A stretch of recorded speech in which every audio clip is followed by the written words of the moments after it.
नमस्कार मैत्रिणींनो, तर आज आपण बनवणार आहोत न भाजता न तळता कधीही चिकट न होणारी भेंडीची भाजी। तर इथे मी भेंडी स्वच्छ धुवून कट करून घेतलेले आहे। त्यानंतर इथे मी पॅनमध्ये तेल टाकलेलं आहे।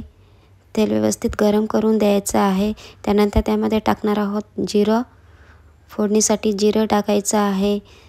त्यानंतर आपण त्यामध्ये टाकणार आहोत मिरची कट करून घेतलेली आहे, हिरवी मिरची ती सुद्धा टाकून घ्यायची आहे।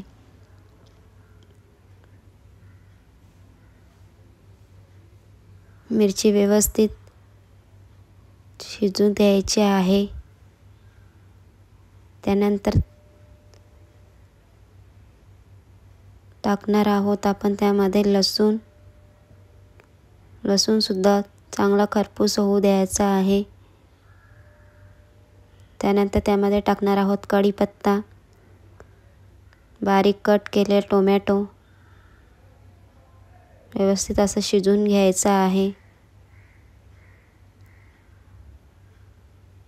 तुमची भाजी जर का भेंडीची भाजी जर का चिकट होत असेल तर अशा पद्धतीने एकदा बनवून बघा। त्यानंतर त्यामध्ये आपण टाकणार आहोत मीठ, हळद, लाल मिरची पावडर, गरम मसाला, धना जिरा पावडर, घरगुती मसाला। हे सर्व मसाले व्यवस्थित असे शिजून घ्यायचे आहेत। ही भाजी बनवायला खूप कमी वेळ लागतो, झटपट होते ही भाजी।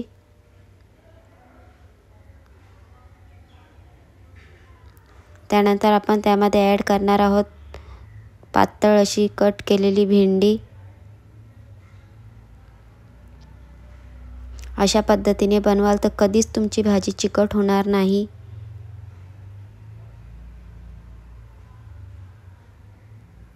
त्यानंतर व्यवस्थित असं परतवून घ्यायचं आहे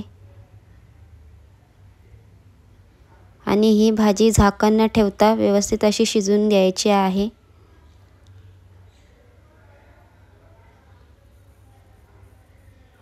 ही भाजी बनवण्यासाठी फक्त 5 ते 7 मिनिटे लागतात।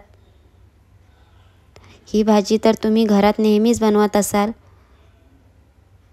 पण जर का तुमची भेंडीची भाजी चिकट होत असेल तर अशा पद्धतीने एकदा बनवून बघा। ना भाजण्याची गरज ना तेलात तळण्याची गरज, फक्त 5 ते 7 मिनिटात होणारी ही भेंडीची भाजी आहे। त्यानंतर त्यामध्ये आपण टाकणार आहोत भाजलेले शेंगदाण्याचा कूट। शेंगदाण्याचा कूट टाकल्यानंतर या भाजीला वेगळीच अशी चव येते। तर अशा पद्धतीने व्यवस्थित असं